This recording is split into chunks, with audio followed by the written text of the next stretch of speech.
Hello and welcome back again to the LiveX Hour on Teradek's NAB Live Show. I'm your host, Rob Baynard, and today I'm joined by Alyssa Crevalier of Little Star, Alex Chechelnitsky of Concept VR, and Alex Clive of 360 Designs.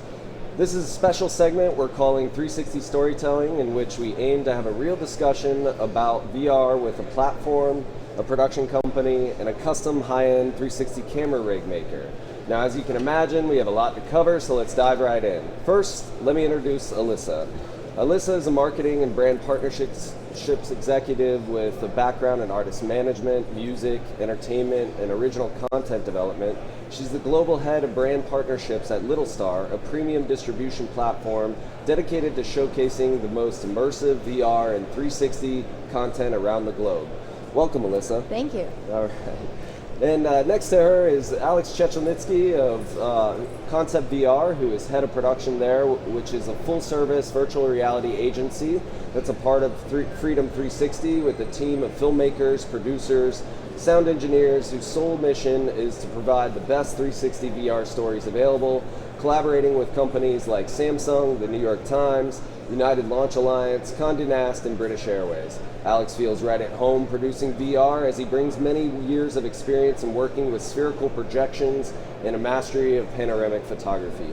Thanks for joining us, Alex. Thank you. And to his left, we have founder and CEO of a live VR capture company, 360 Designs, with its innovative 360 camera designs, live VR workflows, and live VR production credits that include the Oscars, South by Southwest, and many other large-scale VR events.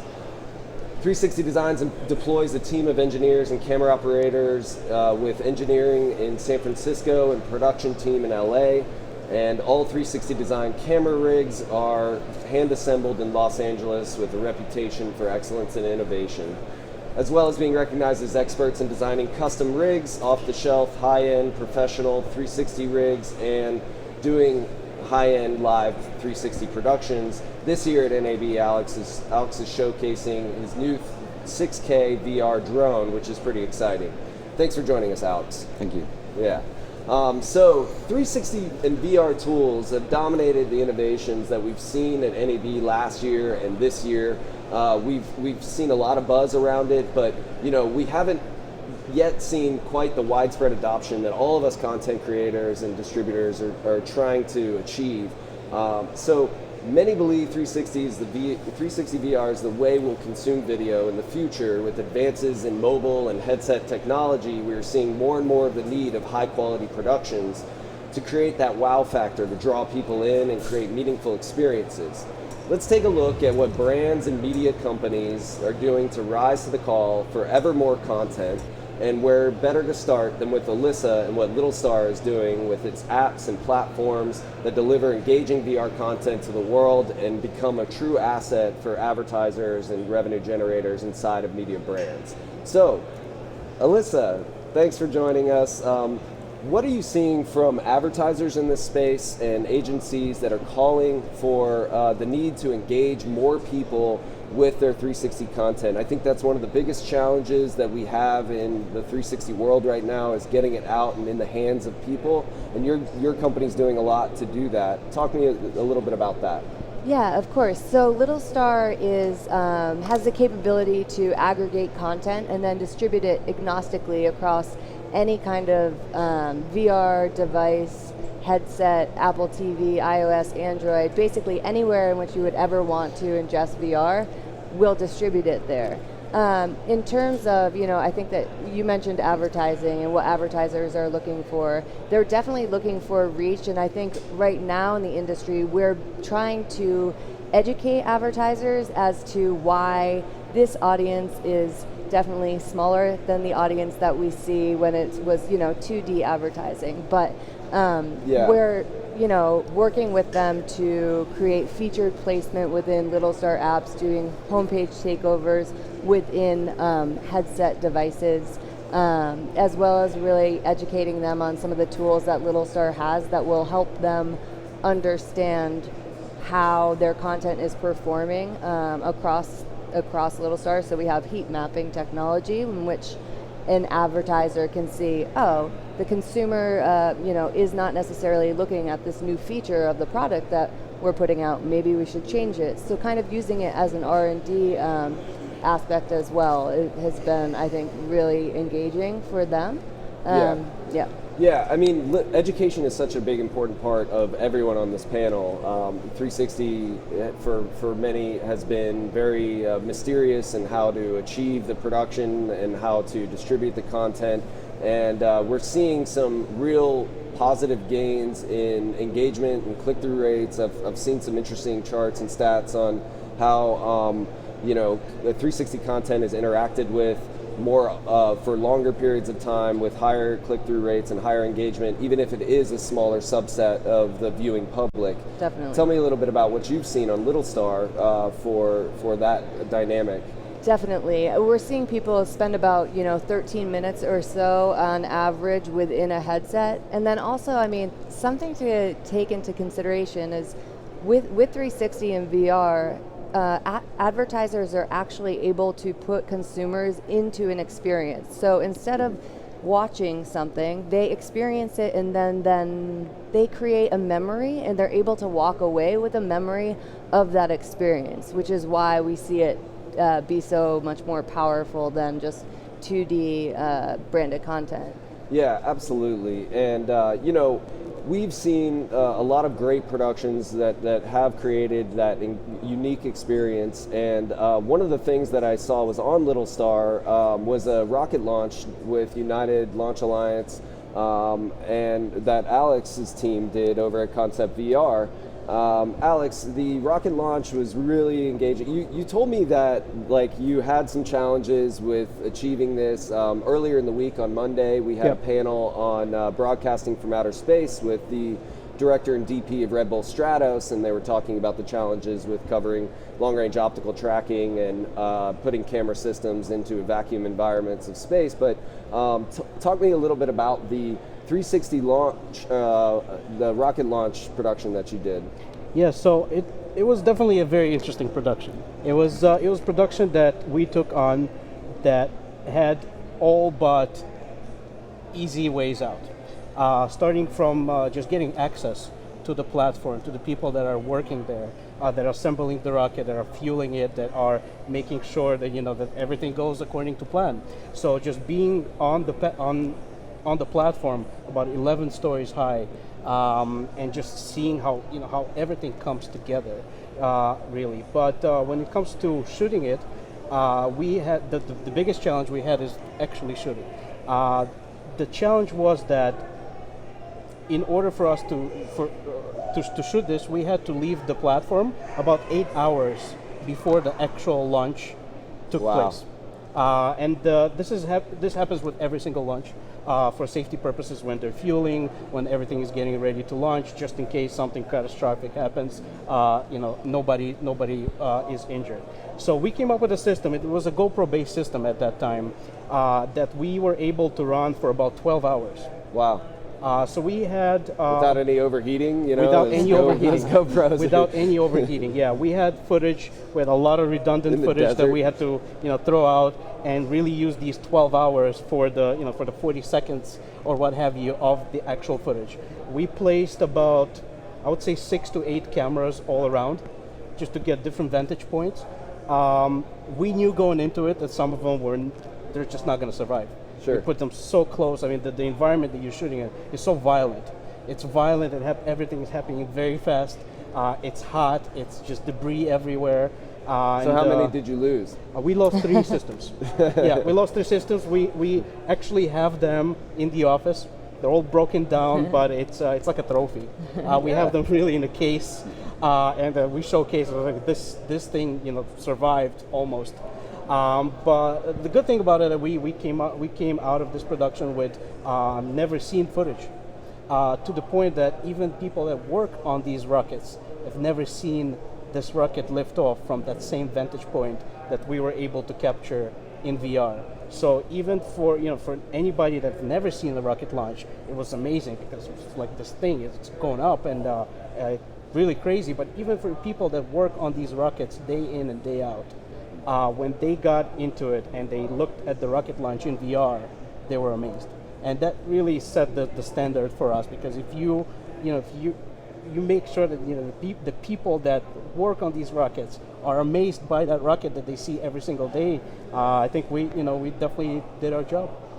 That's awesome. That's awesome. Well, I know you don't always work with GoPro rigs. No. You work with a variety of different camera systems. And I know you also have some of Alex's camera systems here. Absolutely. With 360 Designs. Yep. And there's that is a challenge of choosing. It always with any production, 2D or 360, of choosing the right tool for the job.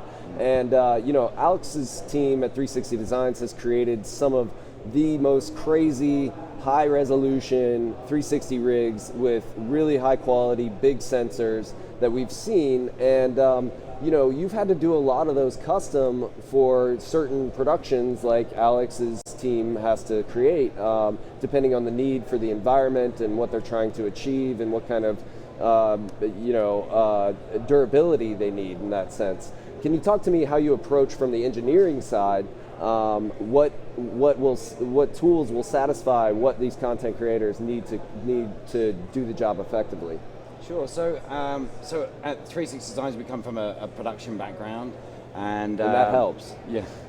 And I used to be a camera operator for many years. I worked in live TV for many years, and so when it came to looking for cameras to do 360 video around, I was, really looking for something that was going to have the quality and the features that professionals will want in the field, and the reliability and durability and integration with traditional broadcast tools and standards. So we settled on the Blackmagic cameras, the micro cameras. We were the first to build rigs around those, and they're awesome. They are, very reliable cameras. They have great color balance. Color science behind them, the sensors are big, and things like SDI, the ability to Gen lock, of course, the ability to do remote control over SDI, camera control features, change the white balance, change the shutter angle, and to do all that remotely over SDI or fiber from a production mixer or an ATEM controller. That's what we were looking for in terms of being able to do live VR production at a professional level. And it really was a means to an end. Like we started with wanting to do very high quality live production with traditional broadcast production standards, whether it's graphics, multi-camera, having playback and these kind of things. And there wasn't really anything out there for that. So we built cameras to be able to do that. And along the way, we've, it seems to have struck a chord with people. They really like these systems. So we've built a very nice business selling these cameras, and it's gone really great. And you've also done a lot of 360 productions, Oscars, Dancing with the Stars used your rig as well, I think, for that video that kind of went viral and everything. And I think, Alex, did you use that on the Hamilton experience? No, on the Hamilton we used a Sony rig. Oh, okay. Yeah. Okay, cool. Yeah, but it really comes back to educating people on how to properly use these tools, because at the end of the day, we're all storytellers and we're all trying to get our message across and tell the story best for our clients, but we don't want the tools to stand in the way. And you've simplified a lot of that with some of the junction boxes. We'll get more into the storytelling in a bit, but tell me a little. I think the magic of all of your rigs are the junction boxes, and tell me a little bit about those. Yeah, so I mean, look, if you're working in the field, you need reliable kit, and that means locking connections. That means having gen lock, like you said. So we've really worked around the cameras to make them really, great for VR, and a modular-based system that lets you, we basically have two cameras, a 3-camera version, a 4-camera version.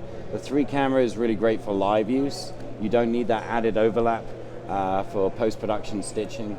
And then the 4-camera version is really great for cinematic use, where stitchers love overlap, right? So if you're stitching after the fact, you want to have as much overlap to work with as possible. So we've kind of really simplified it down to a 3-camera rig and a 4-camera rig, and built all the accessories around it so that it's plug and play. You can work with it in the field. Very minimal amount of wires is what the minimal wires, and those wires that you do have locking connections. It's so key. So that's really the advantage of SDI over HDMI.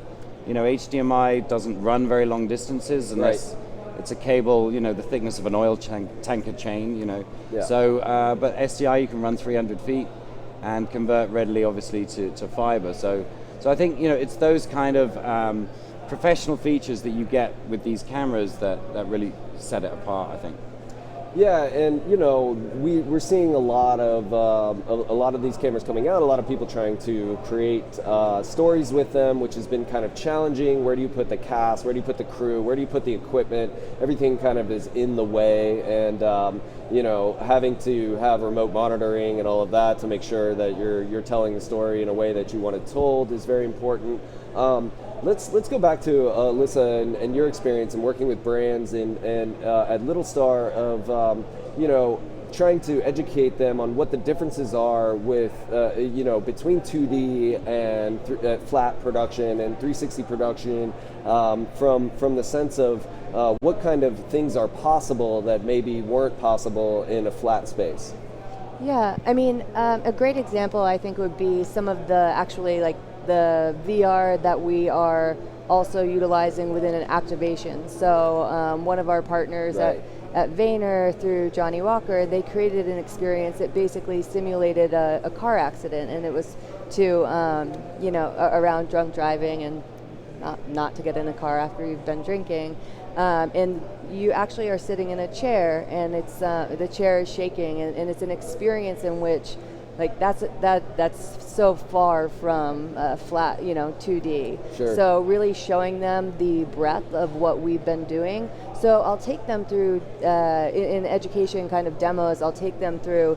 Here's what a cardboard look is. This is the experience you're going to get on a cardboard. This is the experience you'll have with, you know, WebVR on iOS, and then we'll take them to the ViewMaster. Then we'll take them through the progression all the way up to that 4D chair to just kind of exemplify for them. I think that's the best thing for them, is to be able to actually experience it themselves, so they understand the power of the power of the experience. Yeah, absolutely. And I know early on when we were talking, Alex, about you know, what we were going to discuss on this, one of the big topics that I think all of you can share in is you know, what is it like? What are the differences between creating content and distributing content that is for mobile viewing versus desktop viewing versus an activation installation piece?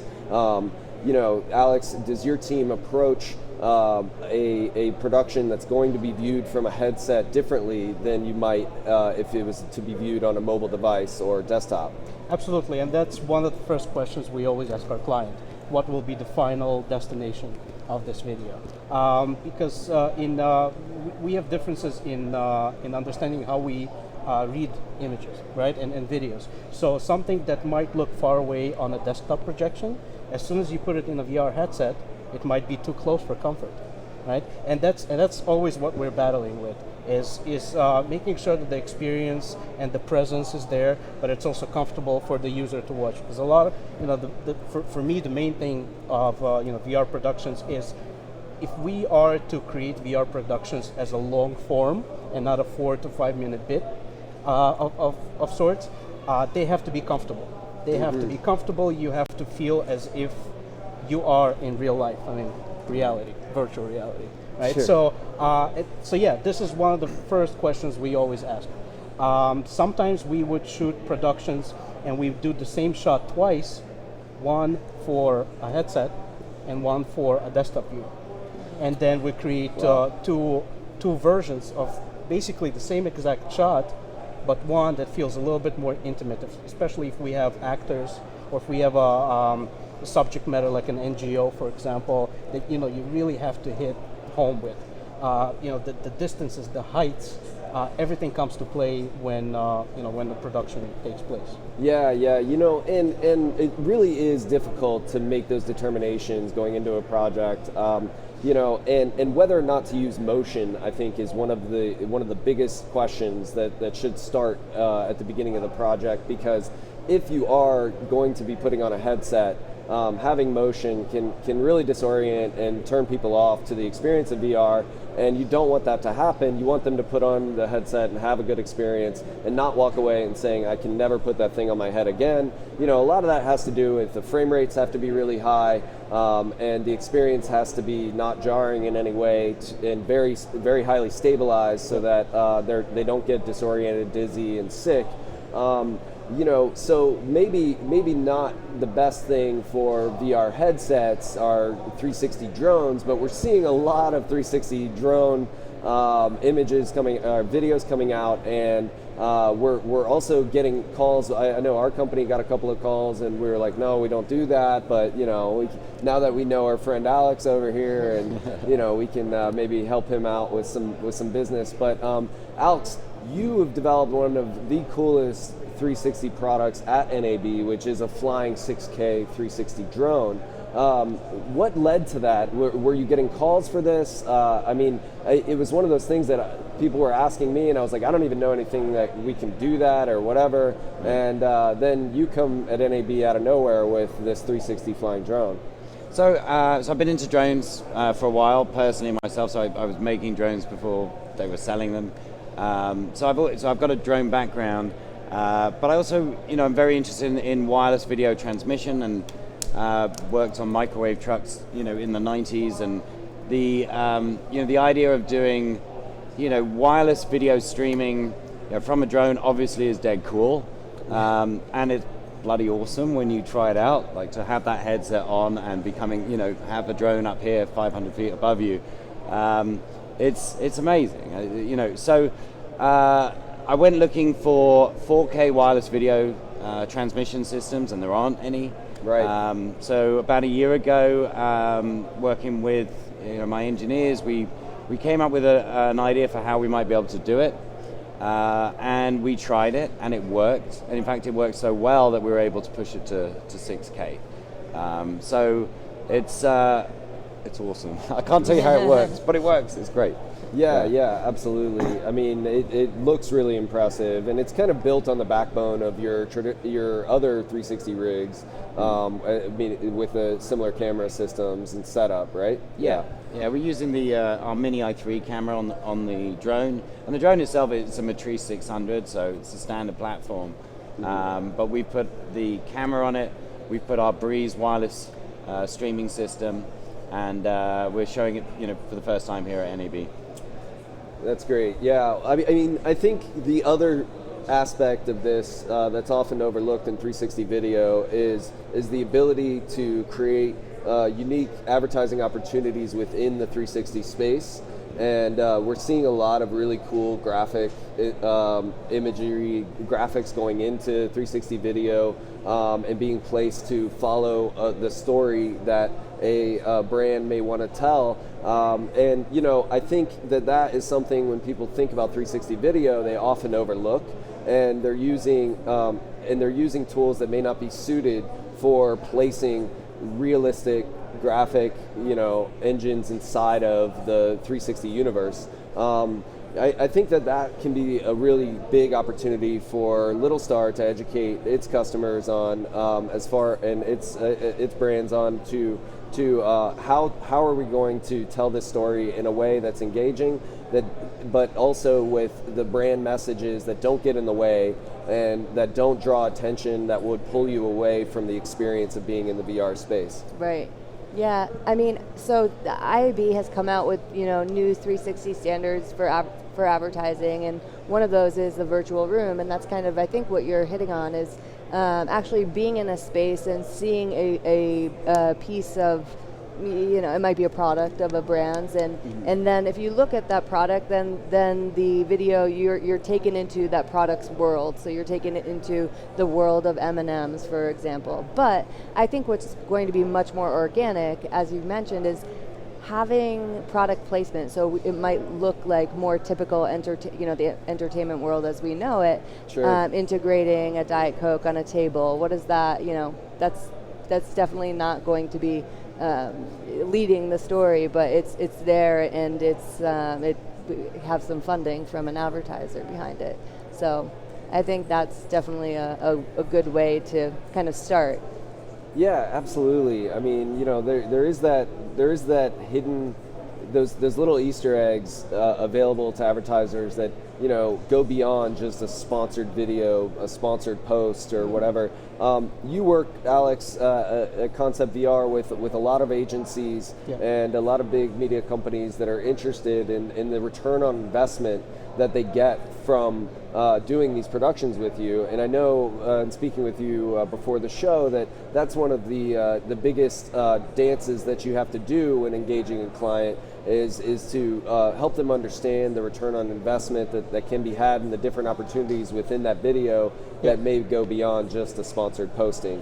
Absolutely, it is quite important. I mean, we are dealing, Concept VR is in the advertisement sector, advertisement and entertainment. So platforms like Little Star, for example, help us a lot because advertisers, they're looking for numbers, they're looking for graphs, they're looking for heat maps, they're looking for data to support what the money that they invested in a production.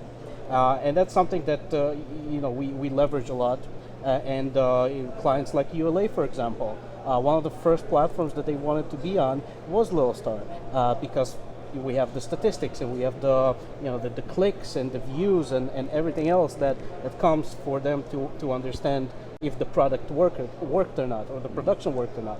But I always tell all of our clients that it's not only the production itself or the video. It can be the best video that has ever been created in 360, but everybody involved has to put effort into that video for that video to go viral and to have the clicks and the views and the data that eventually the client wants to see. So for example, when we've done a 5-video series for the Metropolitan Museum in New York, and it had a tremendous success. Wow. In overall, we had about it was a Facebook only release. That's what the client wanted, and overall we had about, I would say, 15 million clicks and views. And based on our clients' feedback, they did see that during that time when those videos were up and being promoted, they saw a rise in attendance and international attendance, because people are reminded, and then they can tag somebody in the post, say, hey, remember we've been to New York and we went to the Temple of Dender and we've seen this, let's come back. Or we saw something like, well, we're going to be in New York next week, we completely forgot about the Met, let's go there.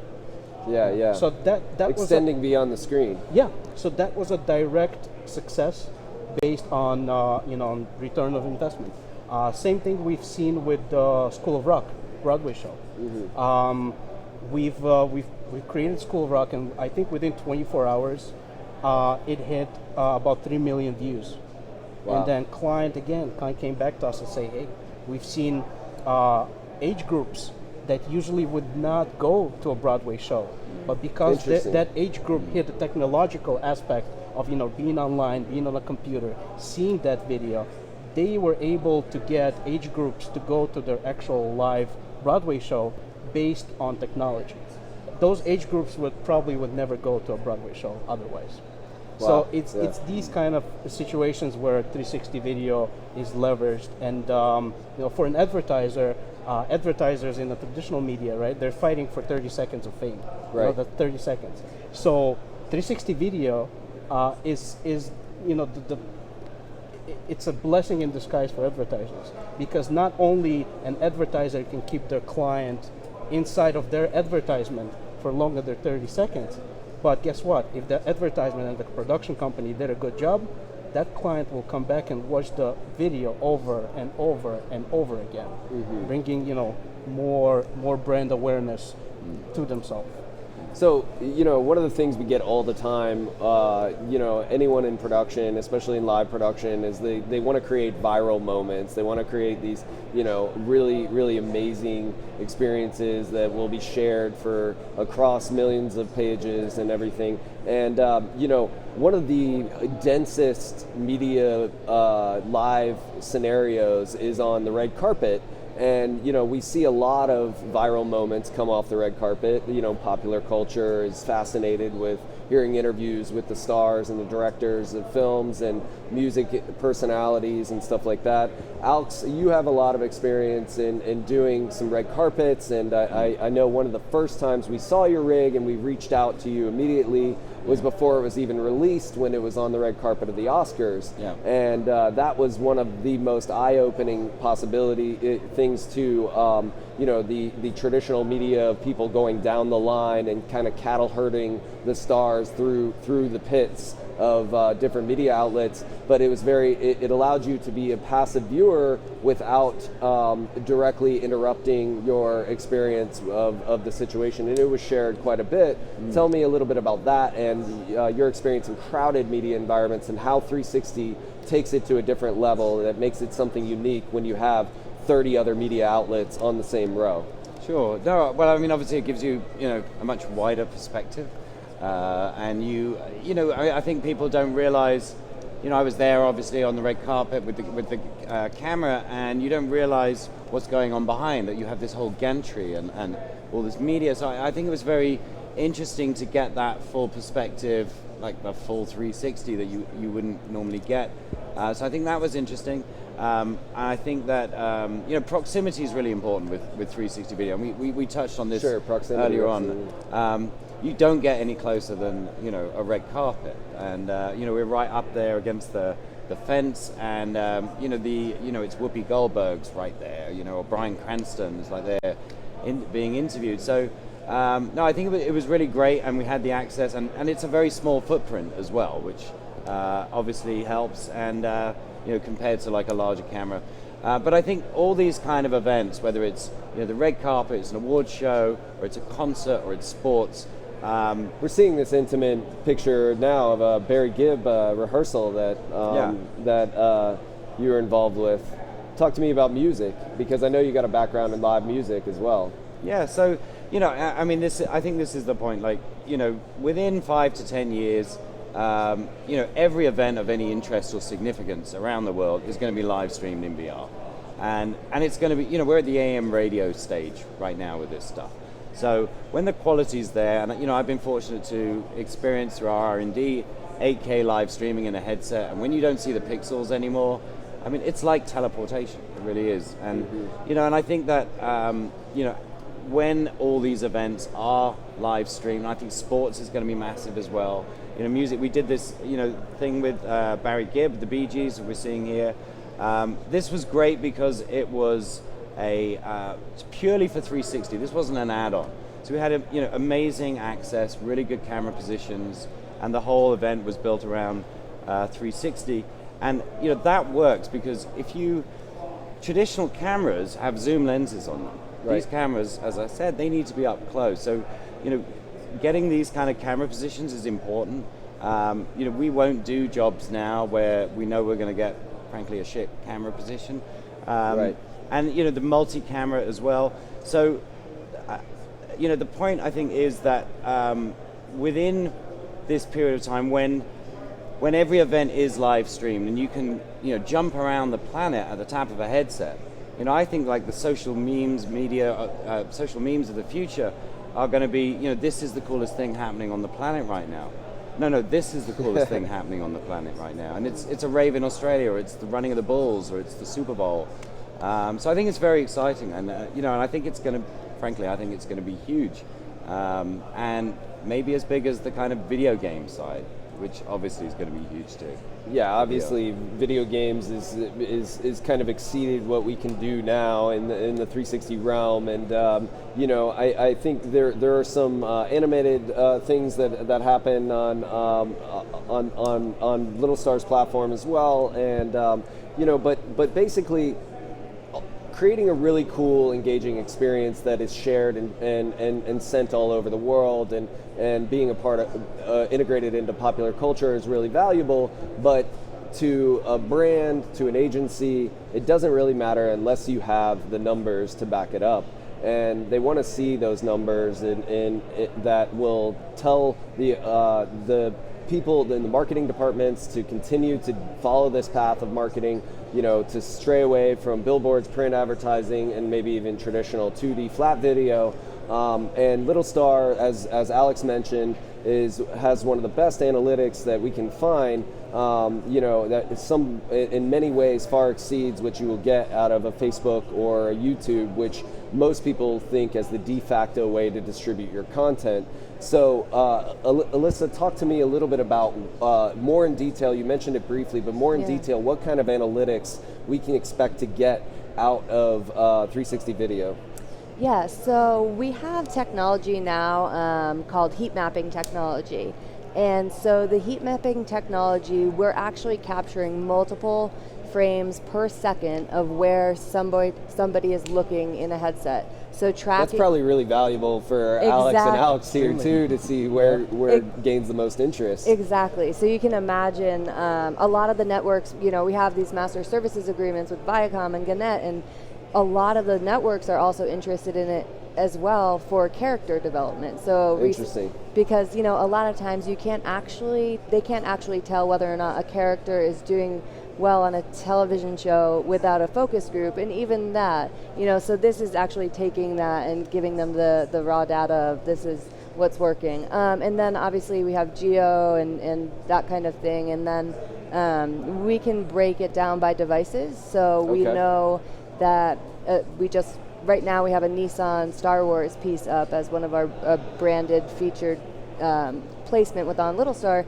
and that piece I can tell Nissan, you have 45% of the people who have viewed this video are coming from PlayStation. And so we can break it down by geography, gender, by device, quartile tracking, completion rates.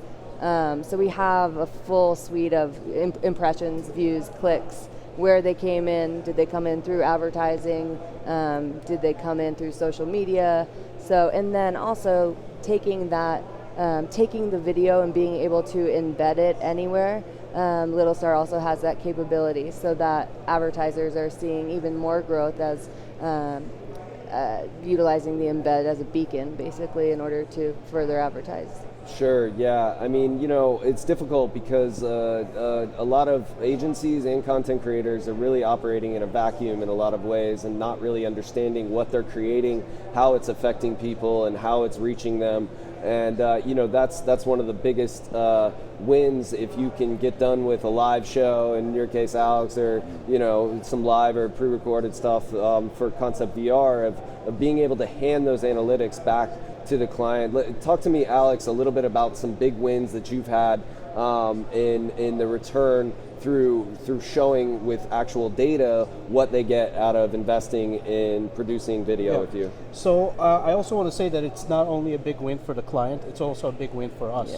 Because as content creators, we don't always know if what we're going to create is going to hit the spot, or if people are going to look where we wanted them to look, right? So by analyzing previous videos, right, we understand what we did wrong, what we did right, and we're always improving. So these tools are giving us the chance to not only create what we think in our head is the best possible solution for a specific situation, but also see the analytics, right, and say, all right, well, you know what, we probably should have skewed them a little bit to the left or a little bit to the right, because there's a lot of color here, and more people are focusing on color. We had quite a lot of success in situations. So what we try to do, we try to be as organic as we can be with our production, as realistic as we can be with our productions. So graphics, yes, we add them, but we try to be very organic with these graphics and keep them to a very low amount. We had a great success last year with Jay Leno's Garage.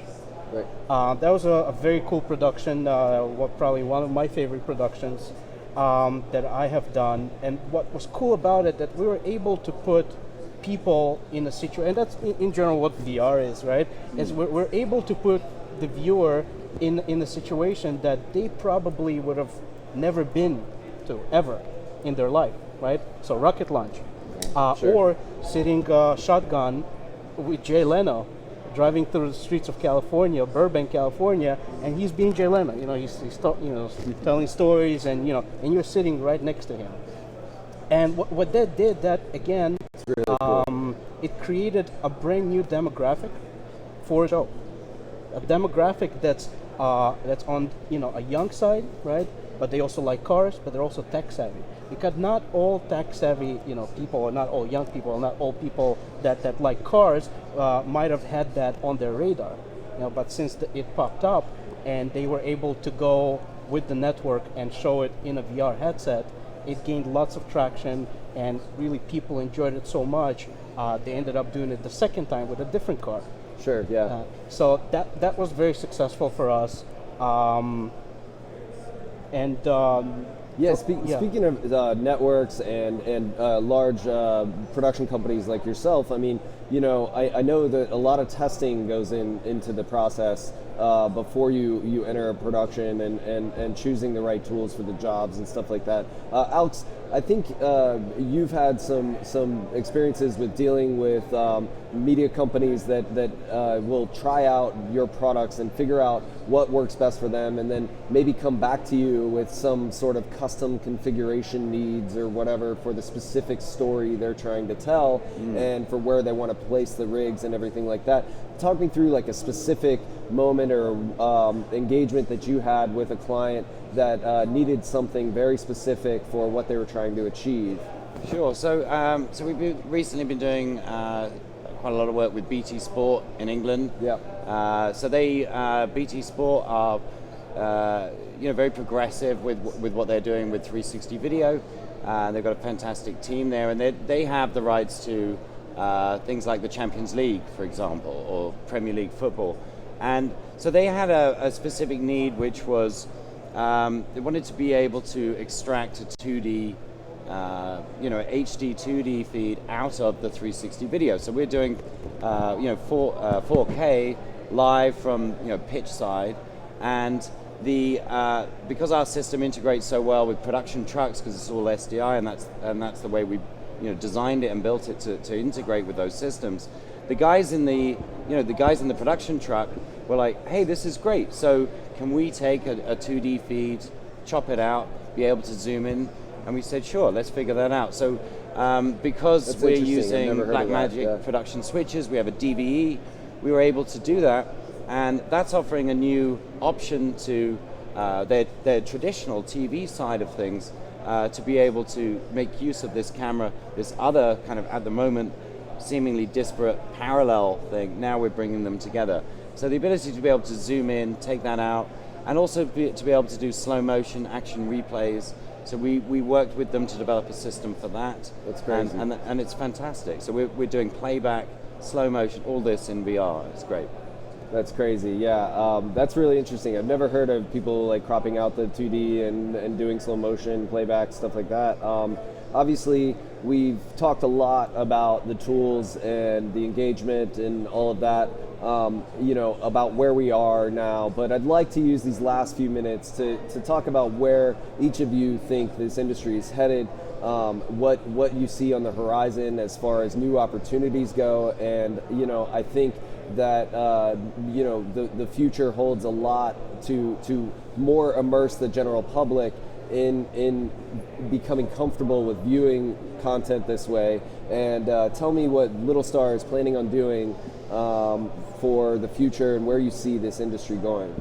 Yeah, I'd say right now we're seeing a lot of requests from content creators for interactivity, and so I think you'll be seeing some interactivity coming out through Little Star, having those capabilities and still being able to distribute wide across, the entire ecosystem in which we already distribute. Mm-hmm. So I'd say that's one. And then I would personally like to see experiences that are shoppable from a brand perspective. Interesting, yeah. I think that is a big opportunity. Definitely. From a brand perspective, the majority of the brands that we're speaking to, a lot of them are retail, a lot of them are fashion. They're very, very interested in not only how can we recreate a space if we're IKEA furniture and how does that look, but how do I dress an avatar of myself in a virtual dressing room and then purchase those clothes and have them sent to my house in 2 days, Yeah, so yeah. I think that is something that we definitely will want to figure out so that brands can come on board and feel good about what they're selling. And are you working on like the technology through your apps and services of like being able to like record an image of yourself and insert it into the virtual environment to be able to dress yourself? My wife's in fashion, so Yeah. I think like that would be very interesting, you know, to her. Yeah, I mean, definitely. Not necessarily. What we're working with Not right really an at-home version. at-home Yeah. version. We're not working with an at-home version, but we are working with another company that we can do some 4D rendering around an object, a person, and then being able to change that environment or go in or invite other people into that environment and change the environment together once we're in there. That's So cool. definitely working on those. And then I think thirdly, you know, one of the barriers to entry is the idea that we put a headset on and it's just me experiencing this. It's very, you know, it's a solo experience. So also something I think that we've been thinking about a lot is how to make this experience more of a communal experience. So Yeah, that's looking at, you know, utilizing 3D VR 360 and VR in a globe or a dome-like experience, and what does that feel like? And instead of having one piece of glass in your living room as the traditional television, Right. what does it look like when we wrap the entire living room with glass? And now Alex and I can sit and experience this together, and I think that's where it's going. So. That's amazing. Yeah, I think there is a lot of room to grow there. Alex, on your side, you know, you've had some really cool documentary pieces, which I think are one of the most engaging and captivating things. I mean, that I will definitely sit and watch. The one you did in Honduras, I believe it was Honduras, called The Beast, was really amazing. And the Man on Spire, the guy who climbed the Freedom Tower. Tell me a little bit more about beyond traditional, like, I'm going to create a cool 2-minute, you know, viral 360 video. What are you seeing in rooms for growth and in more in-depth storytelling and long-form journalism in that perspective? Absolutely. Well, every content creator at the moment, whether I've been doing this for about 6+ years, or somebody that's starting, you know, yesterday, we're still pushing the boundaries of what we can do with live action capture, and also understanding, you know, a lot of what we do, especially with documentaries, it has to do with psychology. So we have to analyze a person's perception of the world and psychology in order for us to film it in a way that the story can be relatable all across the board. And also the way we capture it, you know, again, proximity. You know, if we are close to a person, you feel more connected, you know, to it, especially in documentaries. So our mission statement for, you know, in Concept VR for this year and all the years to come is to continue pushing the boundaries of what we can do with live action 360 capture to engage clients, customers, and to create long form pieces that are 40 minutes, an hour long, that are engaging, that has movement, that has interesting story, good colors, and all around interesting content. Yeah, that's a really interesting part. I mean, I had not seen many pieces like some of the documentary pieces that you put out in collaboration with the New York Times and other very well-respected journalism outlets. You know, we're a live production company at LiveX, and so we're most interested in ways that we can get the immediate response of the audience and the immediate feedback from our clients. And you know, one of the things that Alex also brought to NAB, in addition to that 6K drone, was actually 2 boxes, the mix box and the stitch box. Right. And I think that has a lot to do with your vision of where creation of rigs and tools for live VR need to go. Talk to me about the impetus behind that and where you see that platform of creating portable stitching solutions and live transmission options for content creators. Sure. So we wanted to build the full workflow that you need to be able to integrate live VR, multi-camera live VR capture into a traditional broadcast type environment that broadcasters, you know, we're here at the biggest broadcast convention in the world, you know, will feel instantly familiar with. So, so the idea is that, you know, you can have a mini i3 camera Then we needed to stitch it to turn it into something that can be run into a switcher. So that's what our Stitch Box does. It's a standalone 4K pro grade live stitching appliance, and then Mixbox is a 2-in-1 switcher and encoder, which is reference hardware for vMix, which is the software that's running on that. So with those three products, that's everything you need to be able to do multi-camera live VR, switch it, add graphics, and send it up to Facebook, YouTube, or wherever. So it's the full workflow. That's awesome. I can't believe it, but we're out of time already, unfortunately. You guys have been awesome. I wish I had another hour to really dive in a little deeper. We just scratched the surface on this today. This concludes the segment and this year's LiveX Hour on Teradex NAB show. We will not be back for tomorrow, but Teradex NAB Live show will continue. We want to thank Teradex for the relationship that we've developed over the years with them, and thanks for having us back again this year. Once again, I'm Rob Baynard, producer at LiveX. You can catch me on all your social channels at LiveX Production. You can find Alyssa and Little Star at Little Star VR, Alex and Concept VR at Concept_VR, that's Concept with a K, and you can find Alex Clive at 360 Designs VR. And thanks again. I hope you enjoyed this panel and all the LiveX Hour segments on this year's NAB show. Thanks for watching, and we'll see you again next year. Take care, guys.